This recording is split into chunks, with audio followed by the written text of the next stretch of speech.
কারো ক্যান্সার দেখে যদি এই দোয়াটা আপনি বিশ্বাসের সাথে পড়েন, জীবনে কোনোদিন ক্যান্সার রোগে আক্রান্ত হবেন না।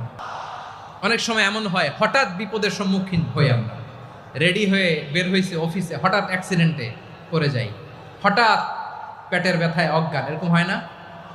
আপনাদের হয় না? বিষ্ণু ইসলাম বলেন, আকস্মিক দুর্ঘটনার বিপদ থেকে যদি কেউ বাঁচতে চায়, সকাল সন্ধ্যা যেন প্রত্যেকে এই দোয়াটা পড়ে। সকালে যদি 3 বার পড়ে, সন্ধ্যা পর্যন্ত হঠাৎ বিপদ থেকে সে রক্ষা পাবে। To be protected from sudden calamity, sudden disaster, sudden calamity, হঠাৎ বিপদ, হঠাৎ ভয়ঙ্কর কোন আকস্মিক বিপদ থেকে আল্লাহ বাঁচায় দিবে। সকালে পড়লে সন্ধ্যা পর্যন্ত প্রোটেক্টেড, সন্ধ্যাবেলায় যদি 3 বার পরে সকাল পর্যন্ত প্রোটেক্টেড। সুবহানাল্লাহ পড়ে। দোয়াটা কি? দোয়াটা হচ্ছে বিসমিল্লাহিল্লাযী লা ইয়াদুররু মা ইসমিহি শাইউন ফিল আরদি ওয়ালা ফিস সামা।